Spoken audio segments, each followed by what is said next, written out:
voit pas la personne qui témoigne sous X. Sa voix est maquillée par un ordinateur, une voix métallique, assez robotique bien sûr. Il fallait trouver des coupables, il fallait trouver des personnes qui iraient dans ce box-là. Il fallait trouver des personnes qui allaient comparaître à la barre. Donc ils ont trouvé tout ça, ils ont mis les peines et voilà, aujourd'hui... Et la personne qui témoigne rappelle les faits. Oui, il a vu notamment l'un des accusés qu'il nomme Mara. Il a vu cet accusé tirer à 3 reprises avec un fusil à canon. Nouvel événement au procès en appel des tireurs présumés de Villiers-le-Bel. Témoin clé depuis le début, Christopher Bénard s'est rétracté et demande maintenant une relaxe générale. Je me suis fait manipuler, comme je vous avais dit, donc c'est avec vous que je m'étais rétracté personnellement, en disant que je me suis fait manipuler, qu'il y a des policiers qui ont été corrompus. On me demande... Non coupable. Pour trouble à l'ordre public, Mara Kanté a été reconnu non coupable. Et là, c'est la grande surprise pour moi, pour ma famille, pour mes amis. Et c'est un sentiment qu'aujourd'hui, j'aurais du mal à décrire. Kanté, bonsoir et merci d'avoir accepté notre invitation pour islamochaine.tv. Bonsoir à vous. Pour permettre à nos téléspectateurs de mieux vous connaître et de connaître votre livre, est-ce que vous pourriez vous présenter? Moi, c'est Mara Kanté, j'ai 25 ans, j'habite à Sarcelles, j'ai grandi à Villiers-le-Bel dans le 95.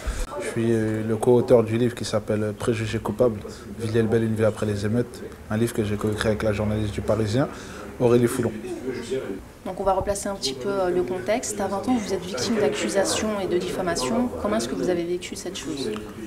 Tout simplement comme une personne qui est victime d'une erreur. Je l'ai très mal pris. J'ai revendiqué ça dans tous les sens du terme. J'ai fait tout ce qu'il fallait faire pour essayer de montrer que c'était une erreur, mais j'ai été pris dans le tourbillon de la justice tout simplement. Une justice aveugle qui, à un moment donné, manque de moyens et fait avec les moyens du bord, en sachant que dès lors où tu n'es pas d'une certaine classe, c'est préjudiciable pour une personne qui passe devant le bureau d'une personne qui a les clés de la justice entre ses mains. Et pour moi, ça a été tout simplement les 29 mois de détention au final. Et quelques mois d'isolement. Et quand je dis quelques mois d'isolement, c'est 11 mois d'isolement. Pour au final avoir un procès et pas mal de boucans pour un acquittement.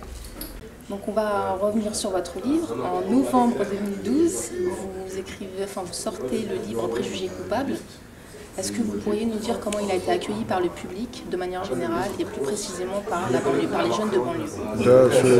Ce bouquin était attendu par beaucoup de monde parce que j'avais quand même remué la chose. Une fois après avoir été acquitté, j'ai écrit quand même pas mal de pages avant de publier indirectement la sortie de ce bouquin.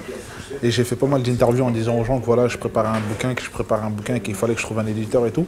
Et les gens attendaient ce fameux titre. Et une fois que tout s'est mis en place et qu'on a annoncé le titre et qu'on a envoyé la pochette sur les réseaux sociaux et tout, ça a fait pas mal de bouquins.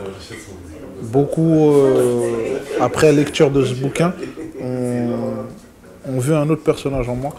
Et si je peux en quelques mots définir le retour, ça a été un retour très positif, mais avec une grande ambiguïté dans le sens où, avec une telle iniquité, comment avoir un tel recul et une telle compréhension des choses. Donc après avoir lu votre livre, on se rend compte que vous-même vous avez découvert la lecture pendant votre période de détention. Vous avez notamment lu Malcolm X, Mandela, Gandhi. Que vous ont apporté leurs enseignements que maintenant vous êtes sortis? Pour prendre chronologiquement les personnes que tu viens de me citer, Malcolm X, c'est la haine, c'est la colère à l'état brut, c'est une jeunesse qui est réfractaire à tout. Et au fil des mois et des années qui passent, on voit que le personnage, il comprend certaines choses et qu'il évolue. Et moi, c'est exactement ce qui m'est arrivé en détention. Pour arriver sur Nelson Mandela, son bouquin, c'est un long chemin vers la liberté. Et pour moi, ça a été un long chemin vers la liberté. De mon jour d'incarcération à mon jour de liberté, je suis passé par toutes les phases qu'une personne saine d'esprit peut traverser. La haine, la colère, réfractaire à tout, la compréhension des choses, essayer d'avoir les bonnes réponses aux bonnes questions et tout simplement essayer d'agir. En plus, vous identifiez au personnage que je viens de citer, vous vous identifiez à Frantz Fanon. Et notamment, vous reprenez une expression à lui dans votre livre qui dit « Le monde se divise en 3 catégories, l'homme, la femme et les sous-hommes ». Pourquoi avoir repris cette expression? Tu vois, tout ça, c'est dans la lignée de Nelson Mandela, Gandhi. Frantz Fanon, pour moi, c'est l'auteur qui m'a le plus ouvert l'esprit, si je peux dire ça comme ça. C'est lui qui m'a fait voyager. De mon 9 mètres carrés, c'est lui qui m'a fait découvrir le monde. Quand il dit qu'il y a 3 catégories de personnes dans ce bas monde, il y a les hommes, les femmes et les sous-hommes. La façon dont moi j'ai interprété ça, c'est les hommes, c'est tous les hommes qui sont d'une certaine classe sociale. Ceux qui sont d'une élite, tu as les femmes qui sont en elles-mêmes représentatives de quelque chose, qui indirectement ont une influence juste de par leur présence, et tu as les sous-hommes. Les sous-hommes, c'est tous ceux qui font partie de cette classe qu'on dit pauvre, ces gens qu'on ne considère pas, et tu inclus les femmes dedans, mais on dit sous-hommes, quoi. Et c'est quelque chose de navrant, et on entretient ces gens-là. Il faut qu'il y ait des pauvres, des riches, et des gens qu'on traite comme des animaux.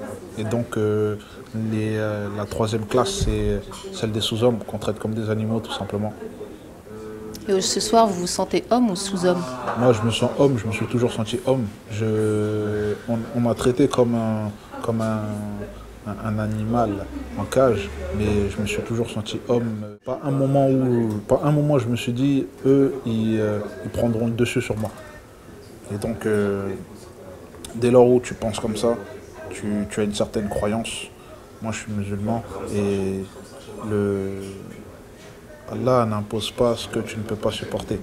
Dès lors où tu marches avec des phrases comme ça, tu comprends que tu feras face à beaucoup de situations, mais tu avanceras. Et c'est que dans le pire qu'on voit le meilleur. Donc vous faites référence à votre appartenance à la religion musulmane, donc vous êtes musulman. Que vous a apporté votre attachement à cette religion pendant cette épreuve et maintenant, aujourd'hui? J'ai toujours revendiqué mon appartenance à la communauté musulmane. Dès lors où j'ai été incarcéré, pour moi c'était quelque chose qu'il fallait quand même montrer. Parce que j'étais noir, jeune musulman, mais mon père est un polygame et j'ai tous les clichés pour être condamné, entre guillemets, pour dire que c'est un jeune délinquant, c'est un jeune qui a été reproché de faits graves et il les a peut-être commis. Donc je me suis dit, je suis innocent et toutes ces choses qu'on me renvoie à la gueule, je vais les revendiquer haut et fort. Et du coup, pour moi, l'islam c'est quelque chose que mes parents m'ont inculqué. Je l'ai eu par héritage, entre guillemets, si je peux dire ça comme ça. Et une fois incarcéré, pour dire ma foi a pris un coup et ma foi a diminué. C'était dans l'épreuve. Et petit à petit, cette flamme-là elle a commencé à revivre et elle a maintenu une certaine chaleur en moi qui aujourd'hui me permet de m'exprimer un peu à gauche à droite et de raconter mon histoire et de vivre ma vie et de m'en sortir. C'est les faits qui font que tu arrives à comprendre beaucoup de versets et beaucoup de situations qui ont été narratées dans des assemblées ou autres. Et tu te dis tout simplement que la vie est un long parcours, mais c'est rien, contrairement à ce qu'il y a derrière la vie. Donc ce que tu prends, il faut dire alhamdoulilah, tout simplement, parce qu'il y a beaucoup pire.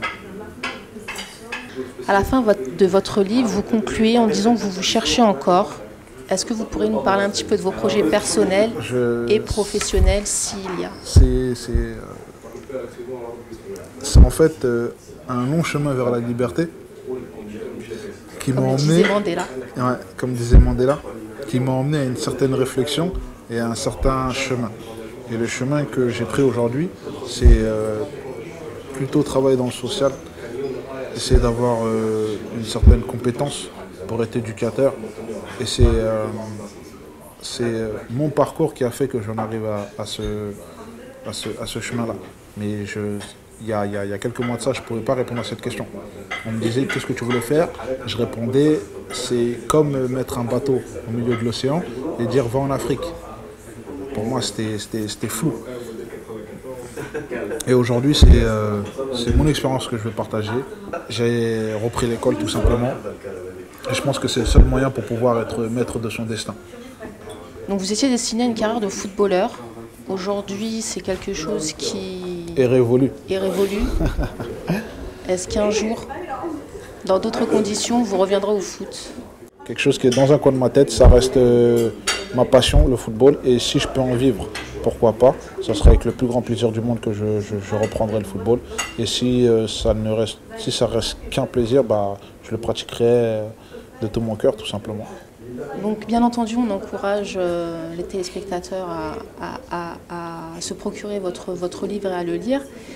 Mais à travers ce témoignage, quel message vous avez souhaité faire passer? Le titre en lui-même, il a une signification qui est assez forte, préjugé coupable. C'est-à-dire, peu importe qui tu es, tu seras à un moment donné dans ta vie victime de certains préjugés. Parce que les gens font preuve d'une certaine étroitesse d'esprit et nous, on ne s'en rend pas compte. Nous, le commun des mortels, des fois, on ne voit pas cette chose-là.